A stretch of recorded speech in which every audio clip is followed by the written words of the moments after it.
name is Jay, and I'm a student at Chamberlain University. I'm going to be talking about 10 things that you should know if you're thinking about applying or if you're about to start classes. You wanna do it. Number 1, entrance requirements. So the first thing that you should know about going to Chamberlain is how to get in. And this consists of anything that you would do for another college or university, such as an application fee, an application, turning in your transcripts, and all of those things. I'm going to insert the link to the Chamberlain University website, and that details everything you need. It's pretty straightforward. But one thing that I will want to talk about is the HESI exam, and that's the entrance exam that Chamberlain uses to get in. It's a computerized exam, and it's pretty simple. It just goes over basic math, English, and science. I didn't really study for mine, and I still got a good enough grade to get in. I don't think getting a higher grade gets you any further in the program, but it always is good to study for it just in case. And there's a lot of study material out there here on YouTube or online, and there are books for it. Number 2, orientation. So your orientation is kind of going to be like your introduction to the campus, your introduction to some of the professors, some of the administrators, and also to some of your fellow classmates. And you'll get a folder, you'll get a t-shirt, you'll get some other documents and materials detailing, how to work Canvas or what documents you'll need for your clinical compliance, and I'll talk about that later.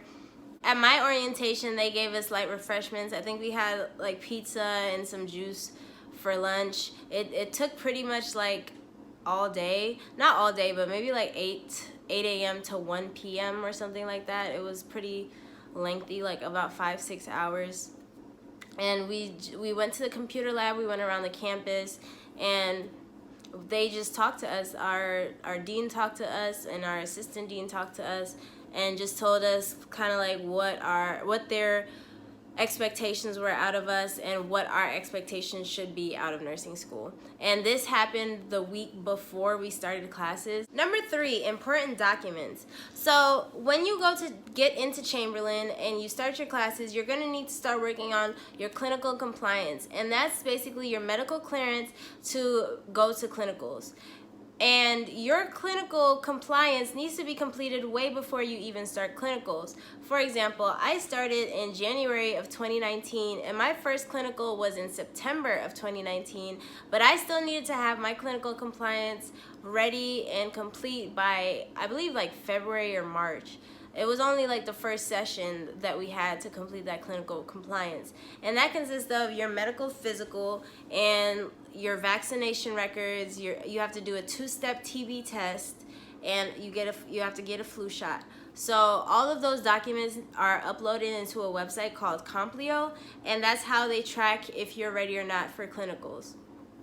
You need to use the documents that Chamberlain has, and you need to fill out those documents, or else a lot of times what you upload won't be accepted. For example, if you just upload like a screenshot of like a receipt or something from your flu shot, they probably won't accept that. But there is a form for a flu shot. I'll insert a picture as an example of what that document looks like.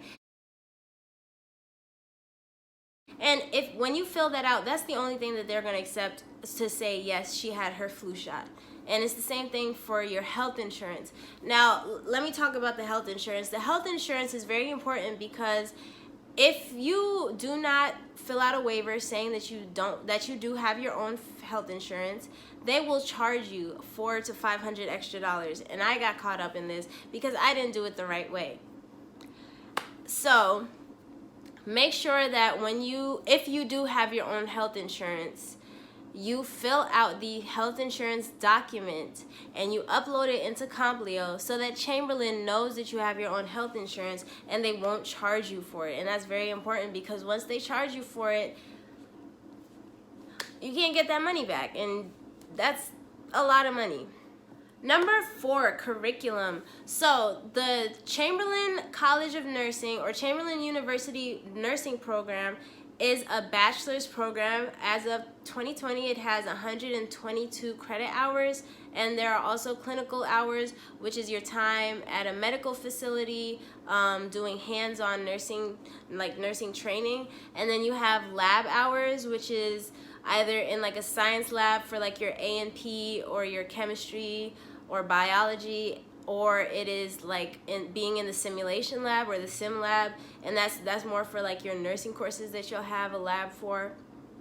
And all of those things are part of your education. And it is a 3-year program, but that consists of spring, summer, and fall. So there's 3 semesters a year. You do get breaks. Like we just got off of our 2-week break for the holidays. And then in summer, between the spring and summer session, there is a week break. So we do get some time off.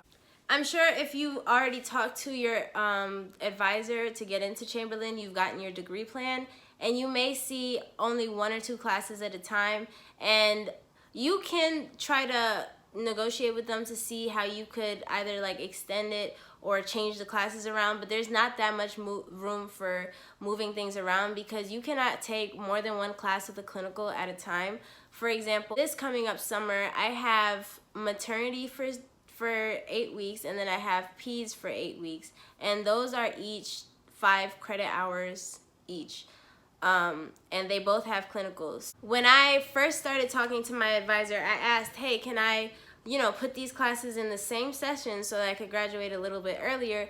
And the answer was no, because you're just not gonna have enough time, and they just don't let you do it. So just pace yourself and go along with the curriculum as much as you can. If you want to change around anything, you can change around those online courses, because the online courses can basically be taken in any semester, even your last semester. Another cool thing about the curriculum is that it can be picked up from one campus to another. And I don't know if you know this about Chamberlain, but it has several campuses across the U.S. So let's say that I started my program in New Jersey, and then I decided to get up and move to Las Vegas. I can stop my program where I stopped in Jersey, and then I can pick back up in Vegas, so even if it's in the middle of a session. So if at the end of a session I stopped like Fundamentals 1 and I wanted to pick back up at Fundamentals 2, I can do that in Vegas, because the curriculum is pretty universal across all the campuses. And one last point about the curriculum is that I think is pretty cool is that after you complete your Fundamentals 2 course, you are eligible to take your CNA exam. And this is in North Carolina. I'm really not sure about anywhere else, but during Fundamentals you have to learn patient care skills, and that consists of skills checkoffs, and it's kind of like the same thing as if you were in a CNA class. So after you are done with the whole fundamentals class, Fundamentals 2, you are given information about how you can sign up to take your CNA exam in North Carolina State. I don't know about anywhere else. And a lot of nursing programs require you to get your CNA before you apply into the nursing program, but Chamberlain gives you that opportunity. You still have to pay for the exam yourself, but at least you don't have to pay for the class. The CNA certification is very much optional. If you wanted to start working as a CNA throughout your time in nursing school, that's just an option. Number 5, the 8-week sessions. So as I said before, there are 3 semesters every year. There is spring, summer, and fall. And within each of those semesters, there are 2 sessions. So for the first session is 8 weeks, and then the second session is also 8 weeks. So 8 and 8 is 16. So every semester has 2 sessions. Sometimes those classes that are in each session are related, but not all the time. For Fundamentals 1, that's the first session of one semester, and then Fundamentals 2 is the second session of the same semester. But in other instances, for example, another semester may have mental health as a part of the first session or the class of the first session, but that's not necessarily going to be the same class, or there's not going to be necessarily a related class for the second session. And if you look at your degree plan, or if you look at the suggested curriculum on the Chamberlain website, you'll see what I'm talking about. Even when the classes are related, they still stand alone, and they still affect your GPA differently as a separate class. So let me go back to Fundamentals 1. So Fundamentals 1 is its own 3 credit hour class. So after you finish Fundamentals 1, your GPA is probably going to change. unless it's like a 4.0 and you get an A, it stays a 4.0. But you know, if you get a higher grade, it might go up. If you get a lower grade, it might go down. And then when you finish fundamentals 2, it's going to affect your GPA again. So like I said, if you get a higher grade than you've gotten in the past, it might go up and then it might go down. Number 6, small campuses. So Chamberlain has smaller campuses. My campus, I believe, is the smallest. We have 2 buildings, and within those 2 buildings we share classrooms with another school.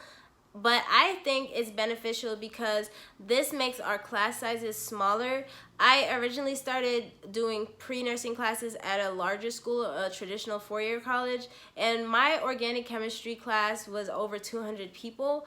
And at Chamberlain, I've never had a class over 30, 35. It's more beneficial for me because I feel more comfortable raising my hand, asking questions in front of 30 people rather than in front of 200. And also your professors get to know you better. So I feel like you get a better experience out of it. Number 7, Chamberlain has mostly adult students. It's a non-traditional college. So most of us are parents, like me, I'm a mom, or we are working or are currently in different fields, and now a lot of us are starting a new career to be a nurse.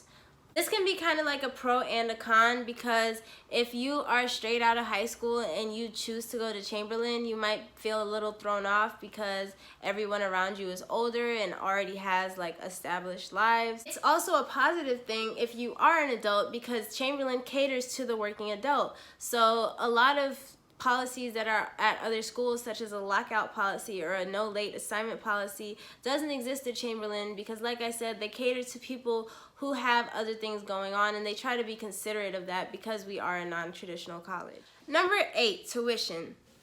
So Chamberlain is a for-profit university, and that means, well, I'm not sure what the for-profit part means, but I know what it means as far as my tuition.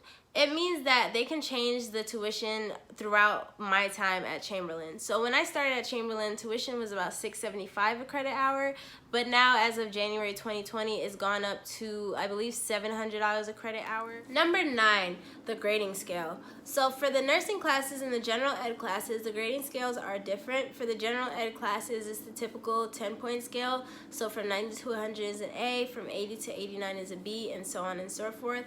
But for the nursing classes, it is a little different. It's the 7-point scale, and I'll insert a picture of the 7-point scale so that you have an idea of how the nursing classes are graded. They are graded based on core points and supplemental points, so those 2 things together make your grade. But the core points is really what makes or breaks your grade. They consist of test grades and like your essay grades, and then the supplemental assignments are more like basic homework assignments. But you only have so many opportunities to get those core points, so that's why it is kind of easy, like not easy to fail, but if you're not careful, you can fail based on those core points, because if you fail your core points, you fail the whole class. If you do fail a class, there is a disputing process. So if you feel like you were graded unfairly, or if something happened, you know, life happens sometimes. If something happened that prevented you from being successful in the course, there is a way that you can dispute and try to get back, you know, get a passing grade for that class. If you fail the same class twice, or if you fail more than 3 nursing courses, core nursing courses, you are out of the program. And again, there is a dispute process to get back into the program if you fail out, but I haven't seen many disputes go through, but there is an option for that. Number 10, Chamberlain Care. This is Chamberlain's motto to prevent student burnout. It's basically saying to take care of yourself, to manage your time wisely, and just not to get way too overwhelmed. And they do help you in a lot of ways. We have the Center of Academic Success at my campus, and this is kind of like our tutoring center. We have workshops, we have fun things that we do. We have the finals forum, which is like a little party. They have snacks and stuff, and we play games. And the workshops are about how to study, how to take tests, and they're also workshops about specific topics that students have trouble with. And in the cast, we have 2 MSN-RNs, so they're like professional tutors who have been nurses and have taught nursing classes. And then we also have 2 federal work study students, so people who are students at Chamberlain as well, but they're kind of like further along in their program, so they are able to tutor us. They've given me a lot of tools to be successful throughout the course, such as these workshops, such as study materials, study tactics. There's nothing that isn't available to us. And if you don't go to the cast will come to you. We have a cast workshop about, I think, like the first week of every session, and they come into the class. So if you're not going to the workshops, they're coming to you. So no matter, like, you can't run away from them. You're gonna get the information that you need to be successful at Chamberlain. Thank you so much for watching this video. If you have any questions or if there's anything I didn't cover, go ahead and comment down below. Don't forget to like, comment, and subscribe on this video, or you can reach out to me via email and I'll be sure to answer those questions for you. I have more content coming as far as Chamberlain, as far as nursing school, as far as life as a mom. So I do invite you guys to join me on this journey, and I hope I see you soon.